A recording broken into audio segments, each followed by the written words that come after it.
Hi, my name is Carrie Gelsma. I'm on the board of the Hamilton-Wenham Human Rights Coalition.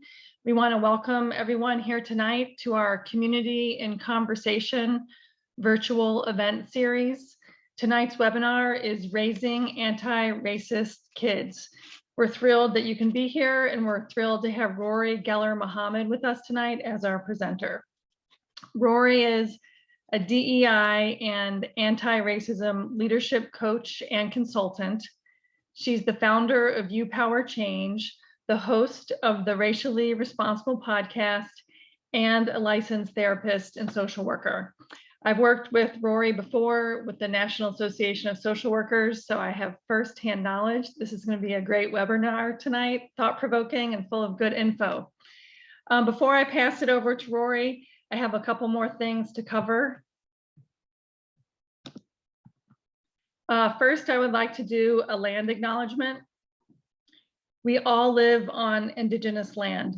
The Hamilton-Wenham Human Rights Coalition acknowledges the Massachusetts tribe, the tribe of Indigenous peoples from whom the colony, province, and Commonwealth of Massachusetts have taken their name. We pay our respect to the ancestral bloodline of the Massachusetts tribe and their descendants who still inhabit historical Massachusetts tribe territories to this day. Thank you. The next thing I want to do real quick is an access check. We have closed captionings enabled, and please feel free to let us know now or at any time throughout the webinar if you have any other accessibility needs. You can send us a private or a public chat or let us know verbally or whatever works for you. And then the next thing that I want to do is share some upcoming fun events that the coalition is sponsoring.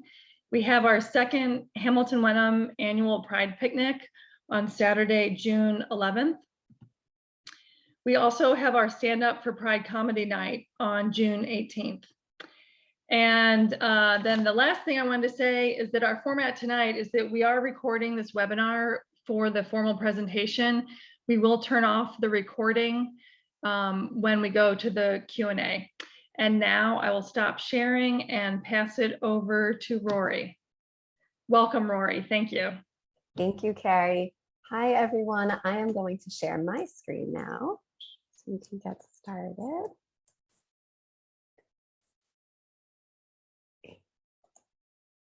If I could just get a thumbs up, if everyone could see my screen, if we're good. Yes, okay, hear me good, okay.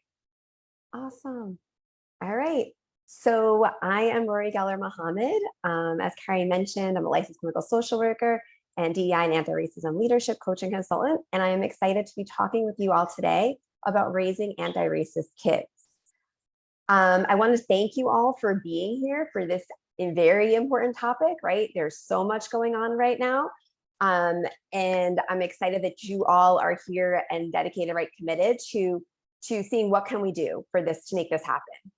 Just some logistics, there's going to be two parts to this workshop. So I'm going to be talking, there's some content in the beginning. And then as Carrie mentioned, we're doing some Q&A. We're going to have some discussion at the end, and we're going to turn off the recording for that. If you can, it would be awesome if you could keep your cameras on. If not, totally understand. I'm a mom as well. For many of you who are moms who may be here, or parents who are here, may have younger children or guardians, right, who have caretakers with young children in the house, totally understand if not able to, but it gives us a little bit more to be able to interact. We are going to be interacting. The way that we're going to be doing participation for the first part is through the chat. So when we're doing that part, I'll let you know and type in and you can participate that way would be awesome. And then for the second part, you're able to turn your mic on for the questions or do the chat or do whatever feels most comfortable for you.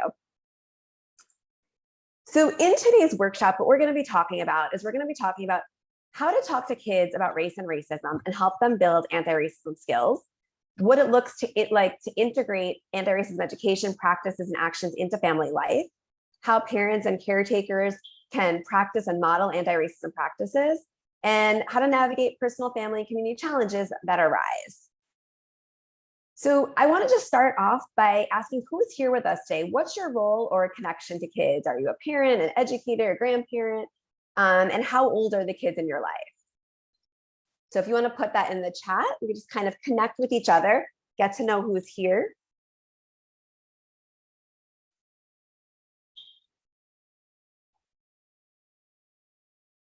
All right, so parent of 5 and 7-year-old, young adults, the teens, a 2-year-old, high school educator, awesome.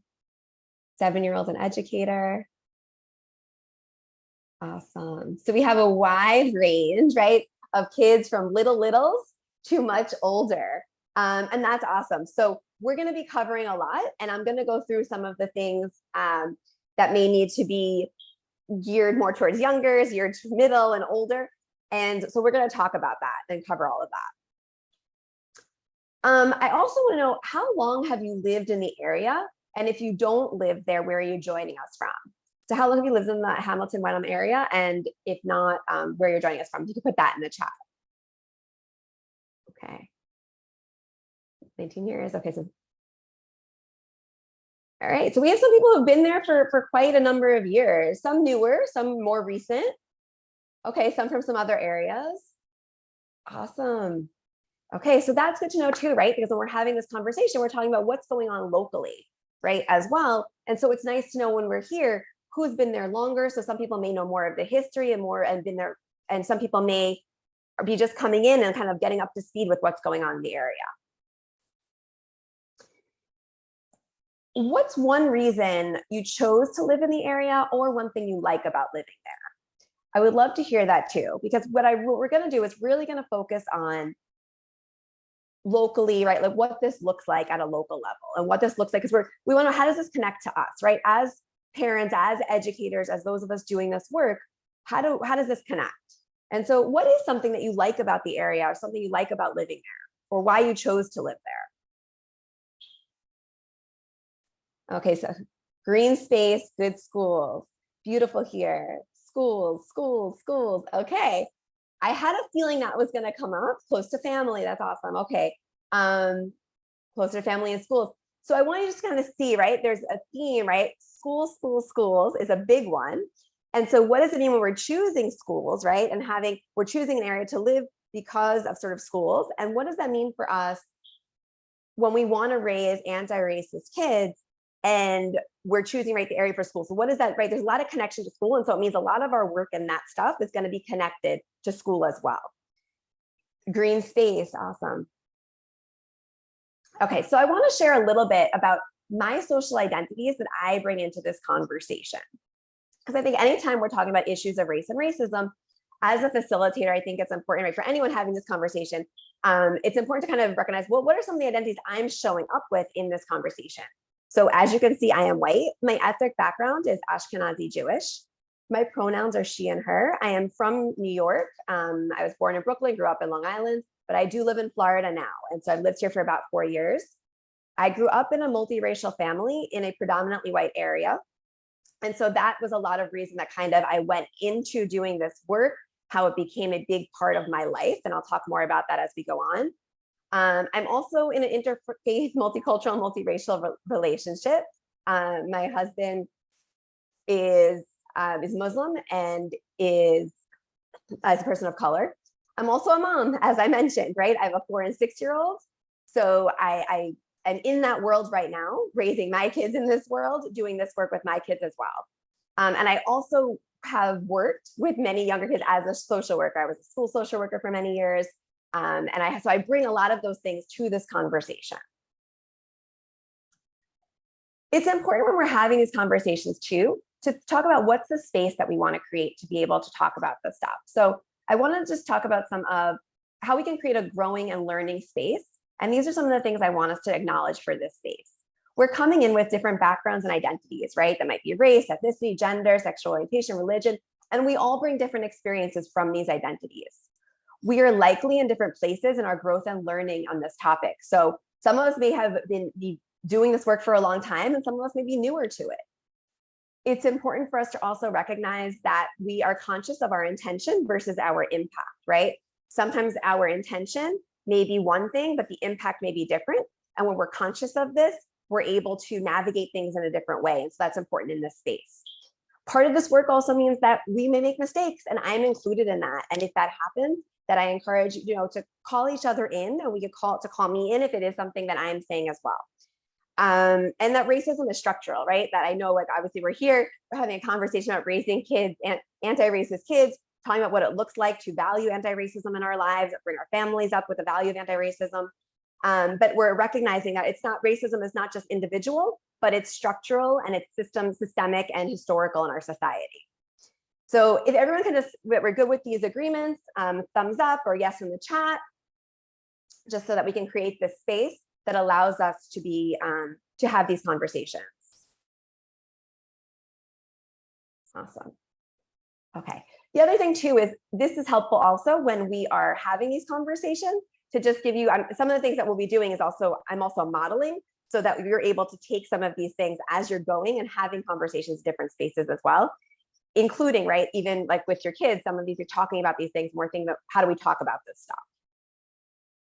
I also want to give some time and context acknowledgement, right? We're having this conversation in a community, for a community, right, that has a racial demographic that's 95% white. And so a lot of the focus that we're going to be talking about is going to be around white racial identity. And a lot of times when I do trainings around and workshops around this, I emphasize that we are, right, normally we would say that, we want to decenter whiteness because that's the way that we do this work. But for this space and this context, we are going to be doing some centering because that gives us the opportunity to learn. So then when we're outside of this space, we are able to decenter it. The other piece is I've heard, that there's been some recent racist incidents at the local school and some stuff going on in the community. So we're acknowledging, right, that this is happening within that time. And so there are some current issues for those of you who are aware of that. And we're having this right after the horrific events that happened in Buffalo. And so it's extremely timely and so important because these are the conversations and the work that needs to happen so that we can prevent things and we can change things and we can do this work. And so I'm excited to be here to help give you the tools so that you can go and do this work with your children, do this work with the kids in your life and in your community to create change. We're going to do a little warm-up exercise with some common challenges that come up for us as parents, caregivers, educators. I'm going to read a statement. If you identify with that, I want you to put yes in the chat. You have felt angry and frustrated about recent issues of racism in your community. If that's something you relate to, if you could put yes in the chat. I see a lot of yeses. Okay. So, right, we're all coming in, everyone in the space is coming in with, this is something, not everybody, but many of us, right, are coming in that this is something on our mind, right? So what do we do about this? You wish you felt more prepared as a parent to teach and talk to your child about issues of race and racism.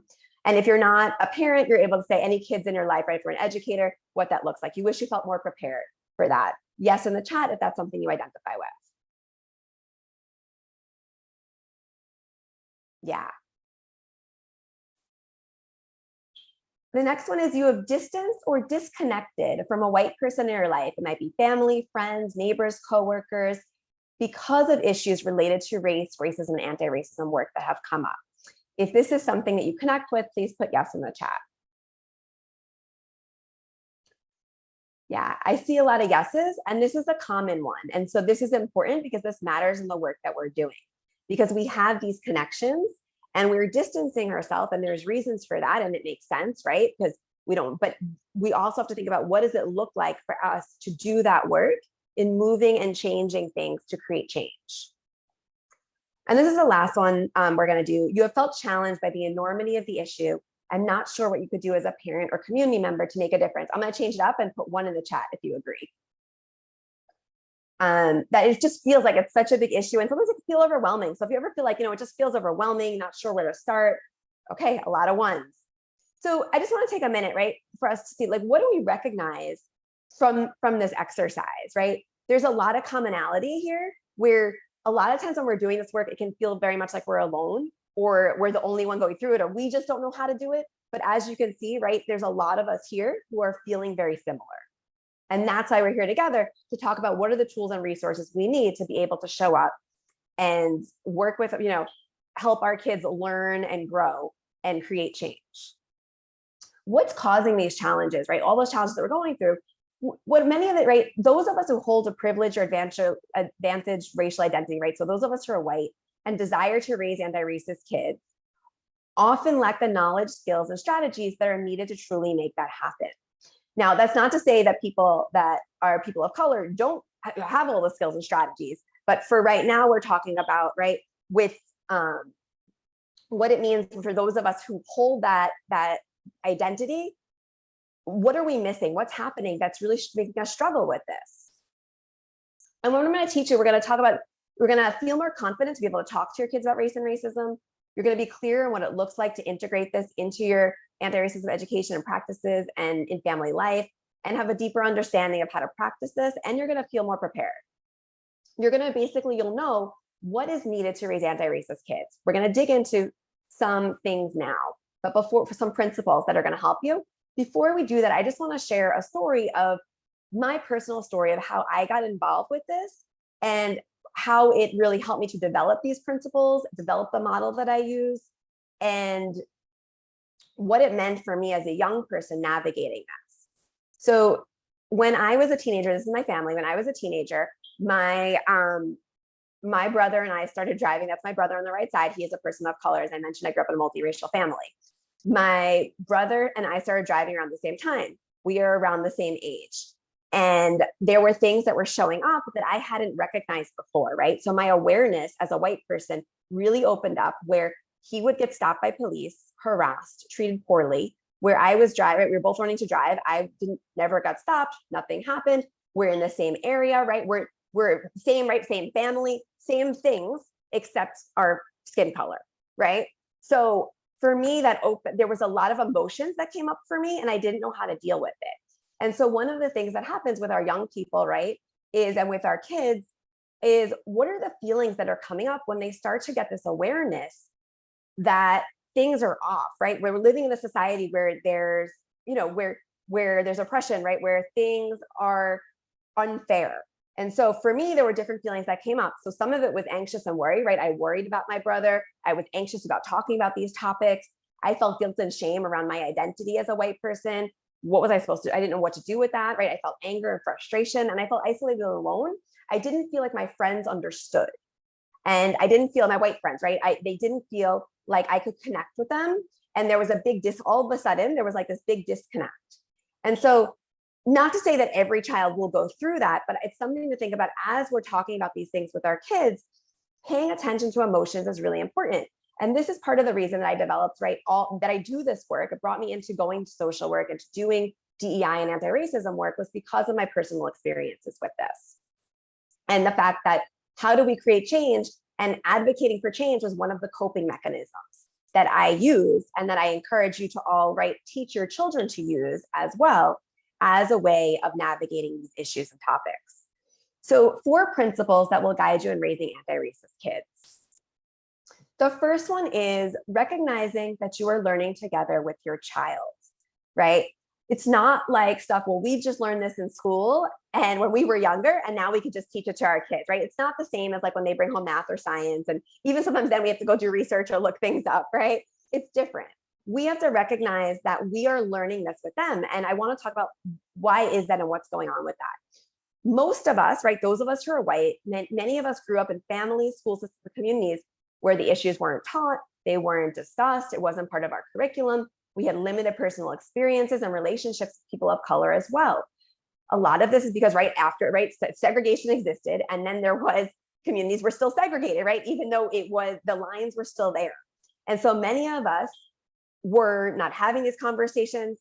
And we also didn't have sort of these personal connections or experiences or relationships with people of color. So we weren't even hearing it or navigating it in that way.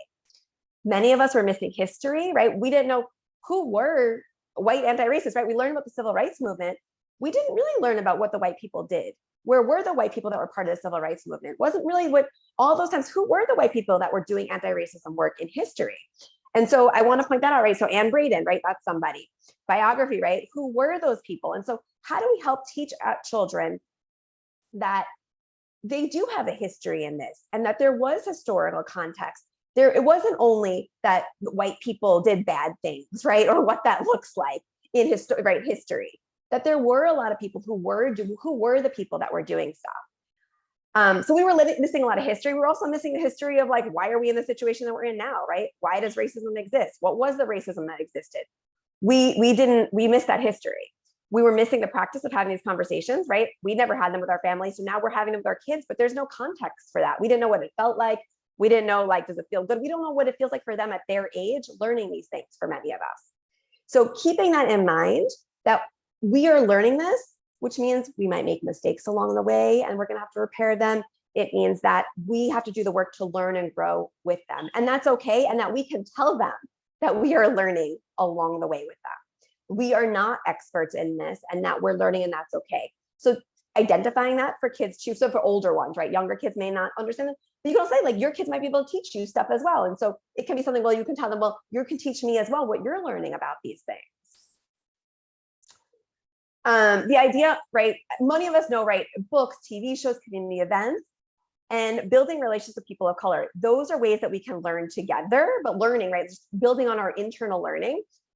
Some of it is just around, right, exposure and celebration of differences. And with that, right, it doesn't have to only be about what issues of race and racism and this and that. It may just be we're reading books about people of different races and cultures and things like that, right? So that's important, that the stories are not only around that, that all of that is existing. It's also important that we are learning and recognizing and talking about systemic and historical context as well with books and TV shows and community events. It's not only the exposure and celebration of differences, because sometimes we get stuck in that space as well, right? Sometimes like, okay, well, if I talk about it and we just read these books, it's okay. And it's not, right? We need to also be able to talk about the systemic problems. I'm putting this book on there because it is very hard, I think, for many of us, maybe not those of you who have maybe some who have more of the education background with younger kids, but to break down concepts of systemic issues at a lower level for young kids. So like I said, my kids are 4 and 6.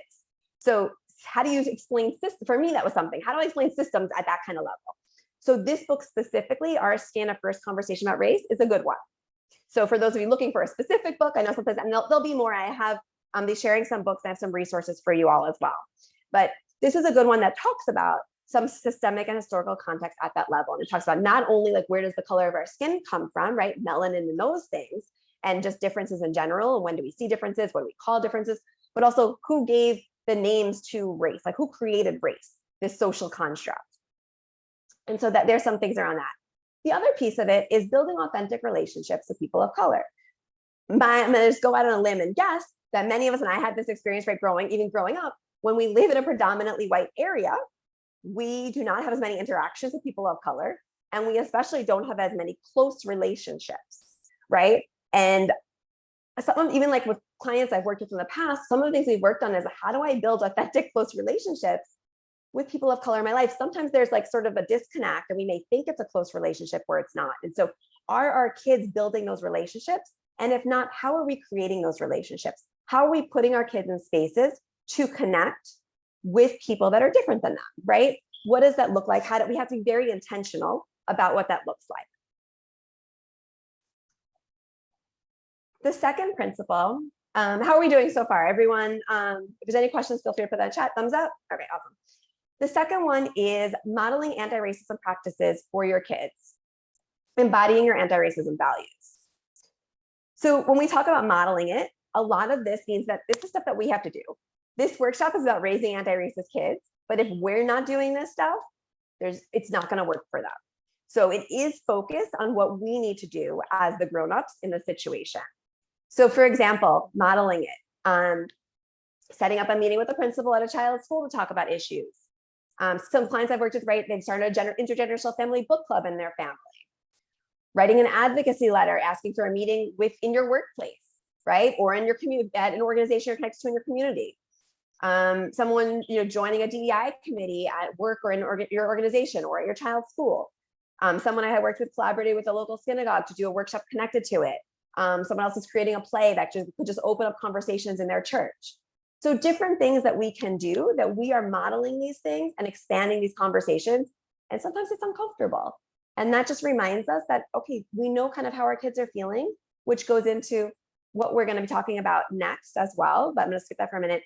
Another one is restorative practices. When we talk about modeling this, when we think of like restorative justice, so it means sort of repairing harm, right? When harm is done. Just like I said, we may make mistakes when we're having conversations, and we have the opportunity to repair the harm and go back and try to fix it and fix those conversations.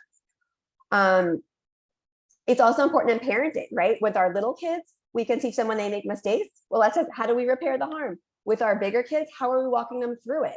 Right? Okay, well, this happened. Now, what does that look like? How do we get there? How do we restore it? What needs to happen? What conversation do we need to have? So that's a piece of this work as well.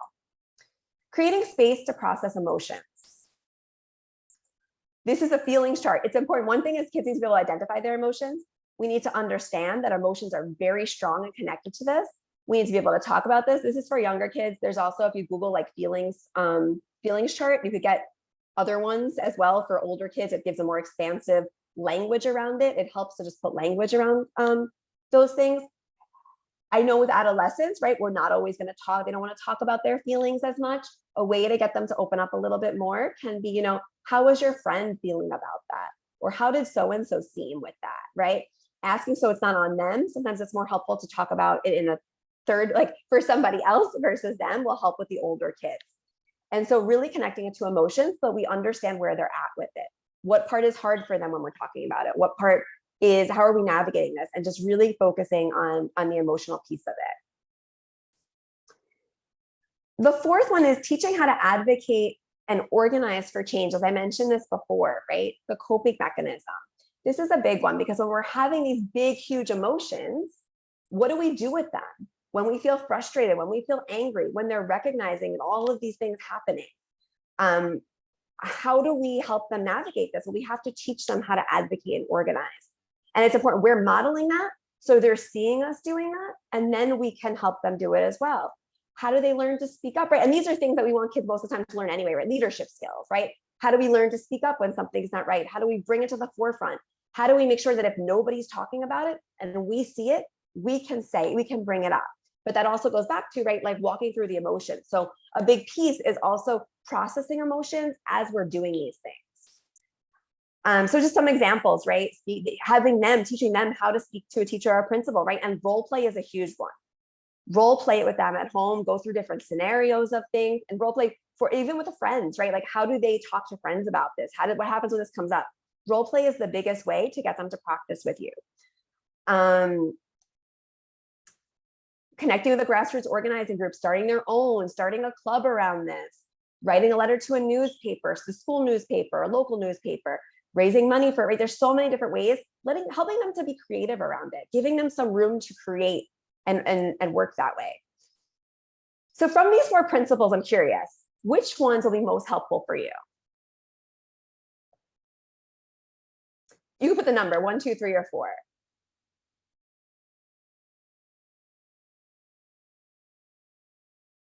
Okay, I see 1. So recognizing that you're learning together with your child. 4 and 1, okay. All of it.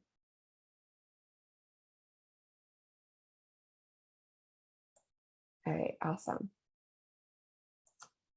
Okay, the next thing I'm going to talk to you about is something that I work on, and something I teach, and something I use when I'm doing sort of this work, right, with clients. So it's this change makers model. How do we use this when I'm working with organizations, when I'm working with individuals?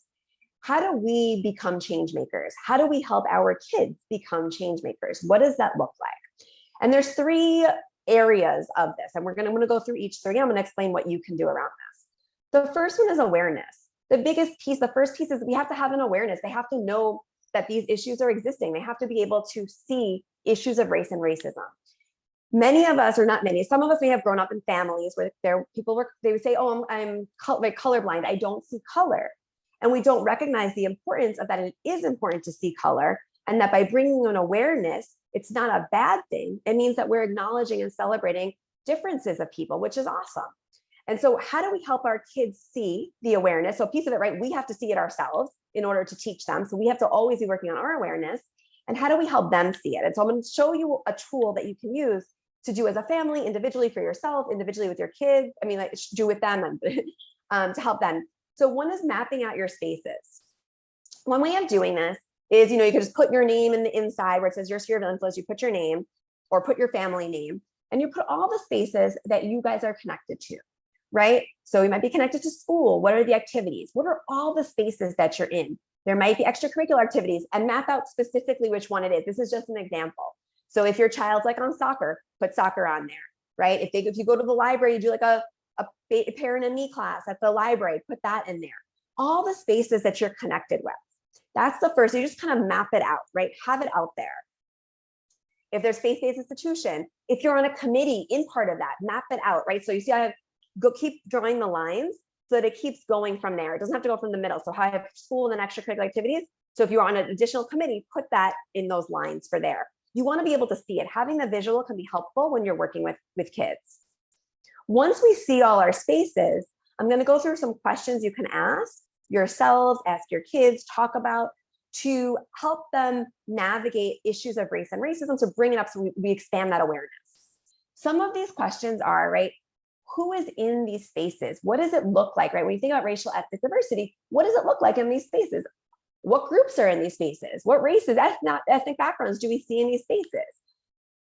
How are issues of race and racism being discussed within these spaces? Is it happening? Is it not happening? Right? What is the history of that space? Like, what is the racial history of that space?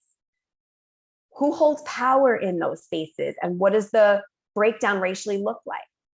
What does diversity, equity, and inclusion, belonging, anti-racism look like in those spaces? What are the conversations? What's the strategy? What's happening there?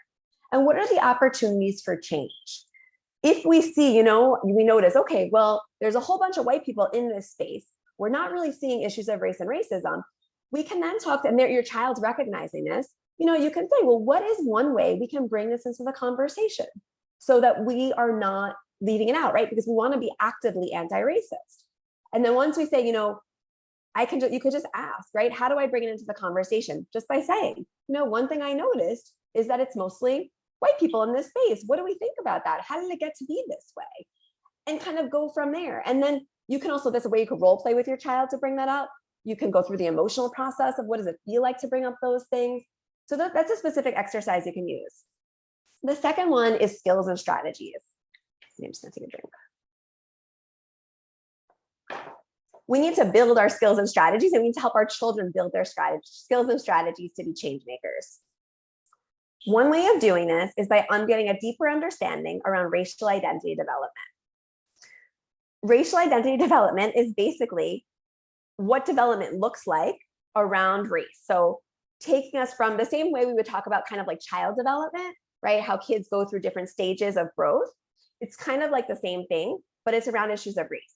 There is, and this is for there's different models based on racial development. The one I'm going to be talking about today is white racial identity development. Janet Helms, the professor on the left, and both of these people are doctors that have psychology backgrounds, psychologists. Dr. Janet Helms, she worked on and created the white racial identity development model. And it brings you through the different stages.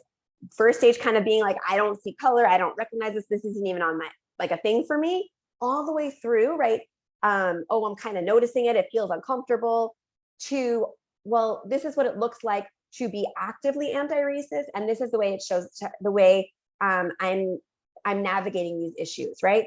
The reason that it's important to understand that there's different stages that people go through is because if we're at a different stage than somebody we're having a conversation with, whether it's our child or somebody else that we're trying to have this with, and they're not at the same stage as us, we're not going to be having the same conversation. And that's where some of that disconnect and some of that, sometimes when it's frustrating or we get angry in a conversation, is because they're not as far along as we are. And so we need to back up and go, how do we meet them where they're at to be able to have this conversation? Dr. Beverly Daniel Tatum does amazing work around this. She's based some of her stuff off of Dr. Helms's model, and has done a lot around development for child development around this, around issues of race. Let's keep going. So skills and strategies. So we want to be age and developmentally appropriate. We talked about, right, younger kids versus older kids. How are we meeting them where they're at with these conversations? How are we recognizing where they might be along the racial identity development model, where we are along that? We also want to connect it to everyday life, right? How do we meet them where they're at, especially adolescents, right? What does this look like in their life? How do we bring it in? How do we say, well, why are there so many, maybe, right? Like, what does this mean for us? What does it feel like that, maybe you don't have that many friends of color, or maybe there's nobody on your soccer team that looks different than you, or what, like some of those questions, right? How does it look in your family? Also, what does it look like? How do we build our skills perpetuating it, right? How do we make sure that we're actively anti-racist versus so that we are working to dismantle it? How do we talk about it and work together for change? So we're building our strategies and theirs. And the last one is impactful action and leadership. And with this, it's really, how do we take impactful action? How do we help our children take impactful action? How do we help them build their leadership skills as well as our own on these issues? I want to talk about some of the challenges that come up that get in the way of us doing this. Sometimes we feel like we don't know what to say or how to say it. And so with that coming up, sometimes we have to practice it, right? Who can we practice it with? Who can we check it with? How can we also say that sometimes I'm going to try it, and if I make a mistake, I'm going to just work on restorative and try to fix it, right? That I have to be brave and try, and to remind our kids to be brave and try, even if we're not sure. And sometimes saying in the beginning, if we are speaking to somebody, you know, I'm not exactly sure how to say this, but this is something I'm noticing, or this is something I'm seeing. Sometimes it feels so big and overwhelming, right? As parents, parenting is hard. There's a lot that goes into this. We are exhausted a lot of the time. We often don't know where to start. So when we think of where to start, I like to say, go back to that mapping out your spaces, pick one space, pick one area, and just start there. And I would encourage our kids to do that too if they feel overwhelmed. Sometimes we're waiting for the perfect time or circumstances. I can't do it yet because I don't know enough. I'm too busy. I don't have the right book with me at the moment. Pushing yourself more toward like that, there's never going to be a perfect time. So we just have to start, and encouraging our kids to do the same.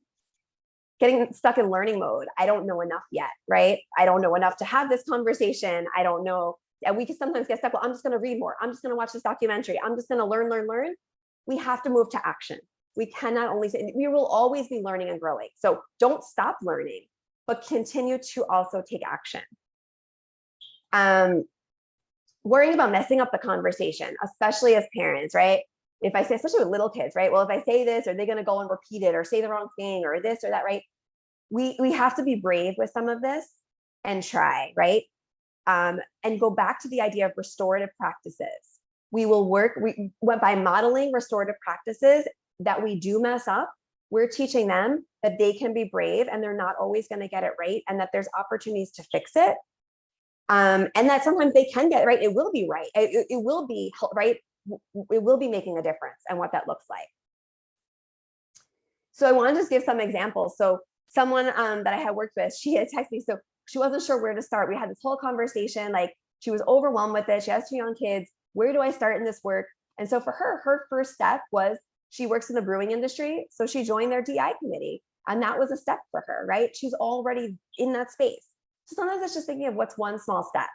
I'm part of the Racial Equity Action Committee for our local social work chapter, right? And so that's a spot where people can start, right? This is something, a spot that I can kind of focus on and do that work locally.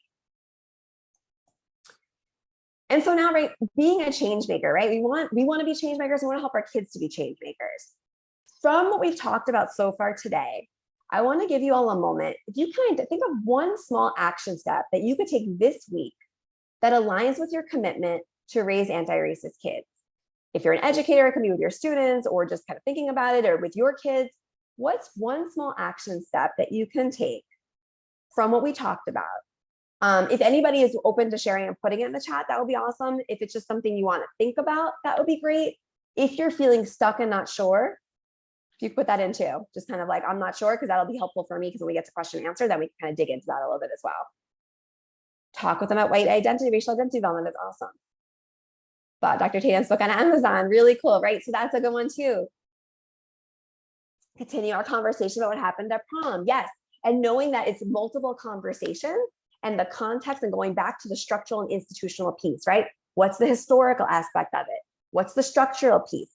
How did we end up in this situation? So a lot of times we focus on like just the action, but we'll take, move that lens back and look at it from a bigger perspective. How come this is the situation we're in right now? Get multicultural books from the library, talk about the purpose of the public library. Yes, that's awesome.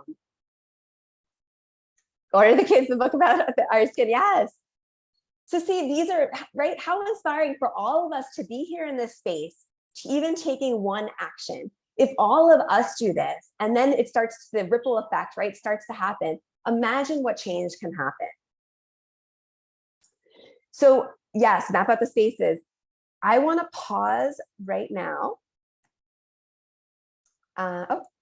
Because we are going to do some, I'm going to stop the screen share and we are going to do some question and answer. And I also have a resource guide that I'll share with you all at the end, that will be shared with you all at the end.